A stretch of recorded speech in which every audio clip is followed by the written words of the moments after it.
Velamal Engineering College, Information Technology, admissions open for 2026. CV. Shanmugam தரப்பினர் சபாநாயகருடன் திடீர் சந்திப்பினை நடத்தியிருக்கிறார்கள். தலைமைச் செயலகத்தில் சபாநாயகருடன் இந்த சந்திப்பு நடந்து கொண்டிருக்கிறது. இது பற்றிய கூடுதல் விவரங்களை எமது செய்தியாளர் பாஸ்கர் விவரிக்க கேட்போம். பாஸ்கர், சிவிஎஸ் தரப்பினர் யார் யாரெல்லாம் இந்த சந்திப்பில் உடன் இருக்கிறார்கள்? இந்த சந்திப்பினுடைய முக்கியத்துவம் என்ன? சபாநாயகரை சி.வி. சண்முகம் தரப்பு விஜயபாஸ்கர் மற்றும் அன்பழகன் ஆகியோர் சந்தித்திருக்கிறார்கள். இந்த சந்திப்பின் வாயிலாக சட்டமன்ற குழு தலைவராக ஏற்கனவே எஸ்.பி. வேலுமணி, கொறடாவாக விஜயபாஸ்கர் என்ற நிலைப்பாட்டில் நாங்கள் முன்வைத்து இந்த ஏற்கனவே கொடுத்திருக்கக்கூடிய கோரிக்கைகளை மீண்டும் நினைவூட்டலுக்காகவே இந்த சந்திப்பு என்பது நடைபெற்றிருக்கிறது அப்படிங்கிறதா விஜயபாஸ்கர் தரப்பு என்பது அவரே தகவல் தெரிவித்திருக்காரு.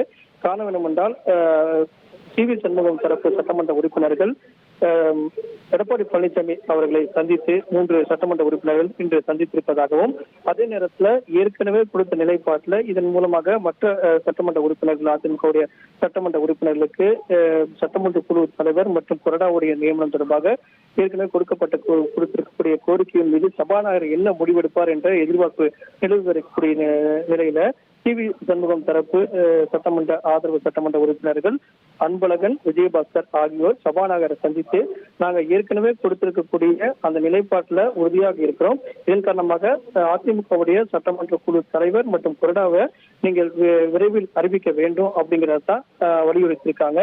நேற்று சபாநாயகர் அவர்கள் செய்தியாளரை சந்திக்கும் போது என்னுடைய தீர்ப்பு நியாயமானதாக இருக்கும், அது குறித்து விரைவில் அறிவிப்பை வெளியிடுவேன், அப்போது நீங்கள் தெரிந்து கொள்ளலாம் அப்படிங்கிறத சபாநாயகர் அவர்கள் தெரிவித்திருந்தார். இந்த நிலையில ஆதரவு சட்டமன்ற உறுப்பினர்கள் அடிப்படையில் சி.வி. சண்முகத்துடைய ஆதரவு சட்டமன்ற உறுப்பினர்கள் விஜயபாஸ்கர், அன்பழகன் சபாநாயகரை சந்தித்து அதிமுக உடைய விவகாரத்துல சட்டமன்ற குழு தலைவர் மற்றும் விவகாரத்துல உடனடியாக நீங்க முடிவை எடுத்து அறிவிக்க வேண்டும் அப்படிங்கிறதா இன்றைய சந்திப்பினுடைய முழு சாராம்சமாக உள்ளது.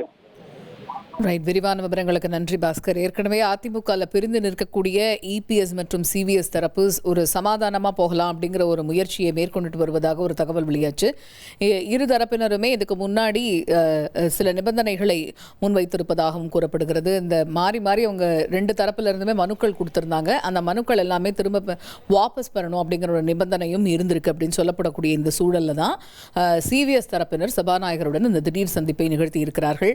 முன்னாள் அமைச்சர் திரு சி. விஜயபாஸ்கர் மற்றும் அன்பழகன் இந்த சபாநாயகருடனான இந்த சந்திப்பில் இடம்பெற்றிருக்கிறார்கள். சட்டமன்ற குழு தலைவர் கொறடா நியமனம் குறித்து தான் இந்த சந்திப்பு அப்படிங்கிறது தெரிய வருது. ஏற்கனவே எங்களுடைய நிலைப்பாட்டில் நாங்கள் உறுதியாக இருக்கோம் அப்படிங்கிறதையும் இந்த சந்திப்பின் வாயிலாக அவர்கள் தெளிவுபடுத்தி இருக்கிறார்கள் என்பதே தற்பொழுதைய களச்சூழலாக இருக்கிறது. Velamal Engineering College, Cyber Security, admissions open for 2026.